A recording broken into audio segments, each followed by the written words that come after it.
جن کا بڑا احسان ہے اس حادثے کے اوپر، اس میں سے ایک مولانا شمس نوید عثمانی تھے۔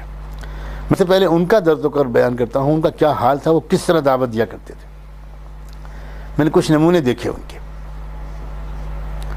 سب سے پہلے تو تکریم انسان، سچی بات یہ ہے کہ جس طرح ایک ایک انسان کی عزت کرتے ہوئے میں نے ان کو دیکھا، اس بلند معیار پر شاید کسی اور کو دیکھنے کا مجھے ایسا موقع نہیں ملا، بلا اس کے کہ میں کسی اور کی تنقید کروں۔ لیکن ذالک فضل اللہ یؤتیہ من یشاء، اور ہر گلے را رنگ و بوئے دیگر است، ہر پھول کی الگ خوشبو ہوتی ہے، الگ رنگ ہوتا ہے۔ ان کا حال یہ تھا کہ سڑک پر کھڑے ہو جاتے تھے، غریب آدمی تھے، اور اپنی چائے کم کر کے یا بند کر کے اس کے پیسے بچاتے تھے۔ اس کے پیسوں سے سڑک پر چڑھے ہو گئے، گرمی کا موسم ہے اور تیز گرمی ہے، دوپہر کا وقت ہے، کسی رکشے والے کو دیکھا کہ وہ آ رہا ہے، اس کو روکا، وہ سمجھا کہ شاید ان کو کہیں جانا ہے، ہمیں سواری مل گئی، تو اس سے کہتے کہ بھائی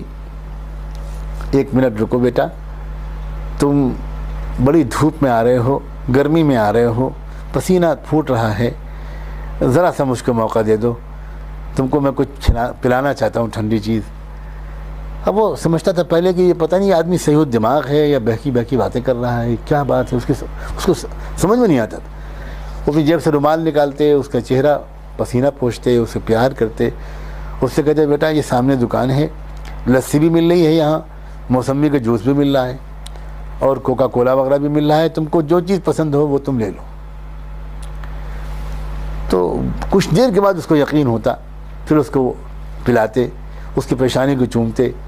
اور اس سے کہتے کہ تم کتنا اچھا کام کر رہے ہو کہ چوری نہیں کر رہے ہو، کسی کی جیب نہیں کاٹ رہے، گرمی میں تم محنت کر کے پیسہ کما رہے ہو، میرا دل چاہتا ہے اتنی محنت کرنے والا یہ جسم یہ آگ میں نہ جلے۔ اب وہ گھبراتا، کیسی آگ، کیا مطلب؟ تو پھر اس سے کہتے کہ بیٹا تم ابھی سن لو بات تو بہت اچھا ہے، پتہ نہیں میں زندہ رہوں نہ رہوں، اور اگر جلدی ہو تو میں تمہارے رکشے پہ بیٹھے جاتا ہوں، تم رکشہ چلاتے رہو، میری بات سنتے رہو، یا یہاں سے فلاں جگہ تک جانے میں تم کو 5 روپے ملتے، میں تم کو 5 روپے دے دوں گا، میری بات سن لو۔ اور اس سے کہتے، اس کو توحید سمجھاتے، اس کو آخرت سمجھاتے، اس کو اسلام کی کلمے کی دعوت دیتے، اور اندازہ کر لیتے کہ وہ کس قبیل کا ہے، کس ذات کا ہے، کس خاندان کا ہے، اس سے اسی طرح کی بات کرتے، اور بالآخر اس وقت تک نہ چھوڑنے کی کوشش کرتے جب تک کہ وہ کلمہ نہ پڑھ لیتا، یا اگر وہ اس وقت نہ پڑھتا تو اس سے کہتے تم بیٹا کہاں رہتے ہو، شام کو کب فارغ ہوتے ہو، میں تمہارے پاس آؤں گا۔ بہرحال ان کی آنکھوں میں آنسو ہوتے، ان کے قلب کا عجیب حال ہوتا۔ اکثر و بیشتر لوگ گویا ان سے ملنے کے بعد بہت اچھی خاصی تعداد تھی جنہوں نے اسلام قبول کر لیا۔ یہ تو ہوا بالکل عوام الناس کی بات۔ اپنے گھر میں آنے والی جو بیت الخلاء صاف کرنے والی وہاں بیچاری جو عورت ہوتی ہے، وہاں تو وہ پرانا سسٹم چلا رہا تھا، تو اس تک کی تکریم کرتے۔ اگر گھر میں مہمانوں کے لیے پھل لاتے تو پھل کھلاتے اور اس کے چھلکوں کو ایک پولیتھین میں رکھتے رہتے۔